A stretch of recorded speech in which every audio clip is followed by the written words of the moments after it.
کچھ دوستوں کے سوال پر ہم انہیں بتاتے چلیں کہ قدیم ہجری دور یا پیلیوتھک ایج کو سٹون ایج کا دوسرا زمانہ کہا جاتا ہے۔ اس دور کی عمر 80,000 سال اور 50,000 سال سے شروع ہو کر 8500 سال تک ختم ہوتی ہے۔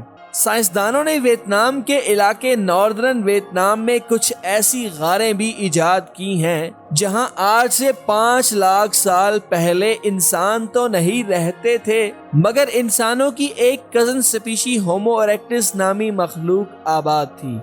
دوستو، اس مخلوق کا کیا انجام ہوا؟ ہومو سیپین کب ویتنام پہنچے؟ چاول کی کاشت کب دنیا میں شروع ہوئی؟ ہانگ بانگ کون تھے؟ چینی کتنے ہزار سال تک ویتنام پر ظلم کرتے رہے؟ ڈائی ویت کیسے فرانسیسیوں نے فرنچ انڈو چائنا کالونی بنایا؟ ویتنام کیسے گوریلا حملہ آور تھے؟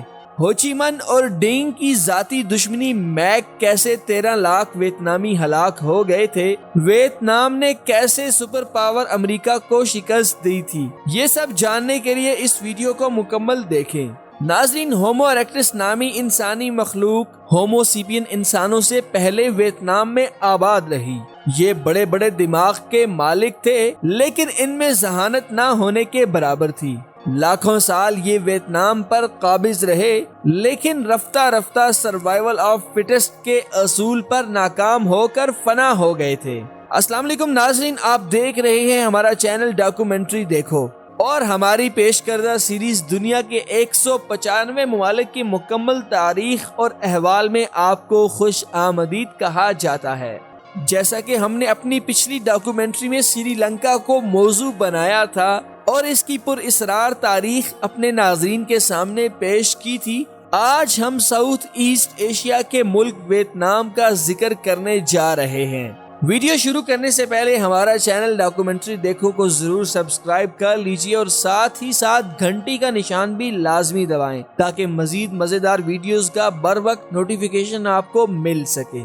دوستو، ویتنام انڈو چائنا پننسولا پر واقع 3,31,212 مربع کلومیٹر کے رقبے پر مشتمل ہے، جس کی آبادی 96 ملین۔ تاریخ دانوں کی ایک تھیوری کے مطابق ویتنام میں ہومو اریکٹس کے بعد 25,000 سال قبل ہومو سیپین آباد ہوئے تھے، جنہوں نے پہلی ماڈرن سلطنت جس کا نام ہانگ بانگ سلطنت تھا، جو 2879 قبل مسیح میں ماؤ دریا اور زر دریا کے میدانی خطے میں قائم ہوئی، جو 257 قبل مسیح میں ویتنام کے 2 قبیلوں لیک ویٹ اور آہ ویٹ نے ہانگ بانگ سلطنت کے بادشاہ کو قتل کر کے ختم کر دی تھی، اور انہوں نے اپنی سلطنت ویتنام کے نام سے اس کا آغاز کیا تھا۔ ان دونوں قبیلوں نے 1000 قبل مسیح میں ویتنام میں ہجرت کی اور ناردرن ویتنام کے علاقے میں انہوں نے 1000 قبل مسیح میں چاول کی کاشت شروع کی تھی۔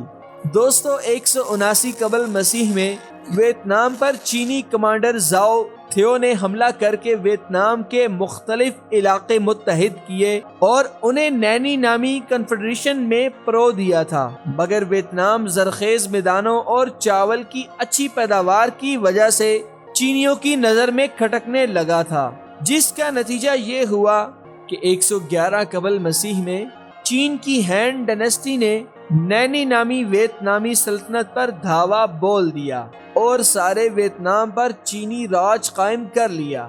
ہر بغاوت کو ہند سلطنت نے بری طرح کچل دیا اور اگلے 1000 سال تک ویتنام چین کے قبضے میں رہا۔ چینیوں نے ویتنام کے اندر چھوٹی چھوٹی کھٹ پتلی ریاستیں بنائیں اور ان ریاستوں سے ٹیکس حاصل کرنے کا نظام قائم کر لیا تھا۔ ویورز، ویتنام کی تاریخ میں ہند سلطنت کا 1000 سالہ اقتدار اس وقت گردش کرنے لگا جب ایک چھوٹی سی ریاست کے نواب نوکو ویہن نے ہند سلطنت کی فوج کو ویتنامی فوج کو دریائے بانچ ڈانگ کے کنارے عظیم شکست فاش دی تھی اور چینیوں کو ملک سے باہر نکال پھینکا تھا، اور سارے ویتنام کو 1000 سال بعد غلامی کی دلدل سے باہر نکالا، یعنی عظیم ویت قوم کے نام سے سلطنت ڈائی ویٹ قائم کی۔ 1406 میں چینیوں نے ایک بار پھر ویتنام پر حملہ کر کے اسے محکوم بنانے کی کوشش کی، مگر ویتنام کے ایک جنگجو لی لولی نے حملہ آور چینیوں کو کامیاب نہیں ہونے دیا اور چینیوں کو نکال کر لی سلطنت کی بنیاد رکھ دی تھی۔ دوستو 16ویں صدی تک لی سلطنت نے خوب ترقی پائی۔ یہ زمانہ ویتنام کی تاریخ میں خوشحالی کا دور سمجھا جاتا ہے، بالخصوص لی تھانگ ٹانگ بادشاہ کا زمانہ لوک داستانوں میں مشہور ہے۔ لیکن 16ویں صدی میں لی سلطنت اس وقت طاقت کھونے لگی جب چینیوں نے لی سلطنت کے حریف میک سلطنت کو فوجی امداد دینا شروع کر دی۔ میک بادشاہ نے لی سلطنت کے ساتھ جنگ لڑی، لیکن لی سلطنت نے اسے شکست دے دی۔ جنگ کے دوران چونکہ لی سلطنت اتنی طاقتور نہیں تھی تو اس نے ویتنام کے نوابوں سے فوجی امداد حاصل کی۔ جنگ کے بعد نوابوں نے ایک دوسرے کے خلاف سول جنگ چھیڑ دی تاکہ نارتھ ویتنام سے تعلق رکھنے والے نواب اس سول وار میں کامیاب رہے۔ انہوں نے لی سلطنت کا گوین ان نامی نواب کی سربراہی میں خاتمہ کر دیا۔ دوستو ہم جانتے ہیں 15ویں صدی سے یورپی طاقتوں نے دنیا بھر میں اپنی کالونیاں بنانا شروع کر دی تھیں۔ ویتنام بھی یورپیوں کی حریفانہ نظر سے نہ بچ سکا اور 1500 میں یہاں سب سے پہلے پرتگیزیوں نے ویتنام کے ساحل پر قدم رکھے۔ اگرچہ انہوں نے 1533 میں ویتنام کے اندر داخل ہونے کی کوشش تو کی، مگر ویتنامیوں نے جرأت سے ان کی یہ کوشش ناکام بنا دی۔ اسی طرح ڈچ بھی 1601 میں ویتنام میں آئے اور کچھ ساحلی علاقوں پر قبضہ کرنا چاہا، مگر ویتنامیوں کی سخت مذمت سے انہیں ویتنام کا خیال تک ترک کرنا پڑا۔ مگر 19ویں صدی میں فرانسیسی جو 16ویں صدی سے ویتنام کے ساتھ تجارت کر رہے تھے، انہوں نے ویتنام کے ساحلی علاقوں پر قبضہ کرنا شروع کر دیا اور 1862 سے 1884 تک مختلف لڑائیوں کے بعد ویتنام کو مکمل طور پر اپنی فرنچ کالونی بنا دیا تھا۔ 1867 میں ویتنام کا نام تبدیل کر کے فرنچ انڈو چائنا رکھ دیا گیا۔ خواتین و حضرات، یوں تو ویتنامیوں کی اکثریت بدھ مت تھی، مگر وہاں کئی صدیوں تک عیسائی مشنریوں نے بھی کام کیا اور ہزاروں بدھ مت کے پیروکاروں نے عیسائیت قبول کر لی تھی۔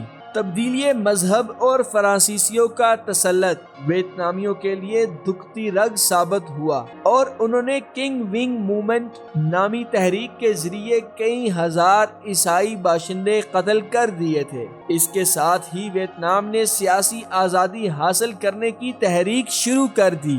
دوستو 1930 میں ویتنام نیشنلسٹ پارٹی کا قیام کیا گیا جس نے ین بن بغاوت کو جنم دیا، مگر فرانسیسیوں نے اسے کچل دیا تھا۔